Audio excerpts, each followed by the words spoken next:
Good morning. I labeled this video what I did about getting over because I feel like probably a lot of people who are searching for these kind of videos, it's because they're looking for a secret solution to get over the pain, the anger, the depression, whatever that comes after a loss. But the truth is, there is no getting over grief because there's nothing to get over. See, in North America, we have come to idolize the medical model so greatly that we apply it to things it shouldn't be applied to. And the medical field is great if you've got a broken bone, it's great for bringing it back and fixing it. But with grief, nothing is broken. And so again, what the medical field does is it looks at all of human functioning through homeostasis. And then if anything deviates, it goes, oh, we need a pill, we need a procedure, a surgery to bring that back into proper functioning. But grief is proper functioning.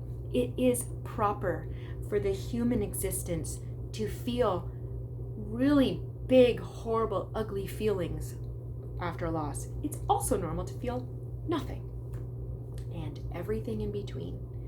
So instead of saying, I need to get over this, instead what we need perhaps is, I need to explore this and sit with this and understand this to reconcile that I had this and I don't anymore. But the other thing that I would like us all to come to appreciate is that relationships don't end with a death or a loss. They morph. I've got friends who I never see, but I still love them. They're still important to me. I still have the memories that we've made. But in my day-to-day, they are not a part of my life. But no one would say I no longer have a relationship with them. In the same way, when someone dies, you have all those memories, some good, some not, which can complicate things. You have an attachment, any time that we attach to someone, it makes an indelible mark on your soul, and that does not go away, even if they're no longer part of your life. And so we need to give space for that. And there is not a culture anywhere in the world, through all of human history, that storytelling wasn't massively important to. And that's why we like gossip so much, because we take what happened and we put it into a narrative. And the same thing, one of the most wonderful ways that we can give space to honoring our grief, bereavement, is storytelling. So if you have a friend who is bereaved, who's struggling with grief, the best gift you can give them is to give them a space for telling their story. That's why support groups are so good, because it allows for doses of storytelling. And this is also if someone goes to a quality grief counselor isn't going to go, if you do A, B, and C, you'll get over this. What they do is say, I am here as a vessel for you to hold your feelings while we sort through them, and to appreciate how that person or that thing, whatever it is that's been lost, is a part of your life story. And you to say, I need to get over this, it's kind of like, again, going back to the medical model, bringing you back into normal functioning. But when you lose something, you're functioning, where you were before, you're never going back there. You are a new you because of this experience.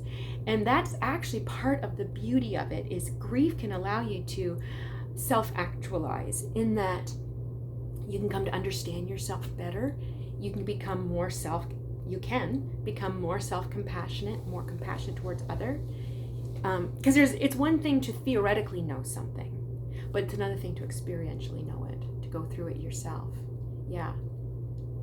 And the whole process can take a lot longer than people realize. And I know in the past, there's been times where I've been angry with myself that a relationship has ended. I'm still upset about it. And I keep going, why can't I get over this? But I needed the tears and the time and the talking to them when I'm alone in the car, sometimes screaming at them when I'm alone in the car, to allow that relationship to morph and to put it to see it in a new light, and to appreciate what it has done to me. And maybe some of the changes aren't ones that I'm thrilled about, but to still appreciate that they've taken place. So I hope that whatever you're going through, if you have searched this out because you really want the pain to stop, I hope that I can impress upon you this. Just because something is painful doesn't mean anything is wrong. There is absolutely nothing wrong with grief. It is part of the normal human experience. And normally, I say at the end of all my videos, I hope you have a great day and I hope you're smiling. But I want to, just for today, because of course I always want people to be smiling, today, I hope you feel free to express whatever you're feeling. And if that doesn't come out in the shape of a smile, then I hope that you have someone who will allow you to not smile.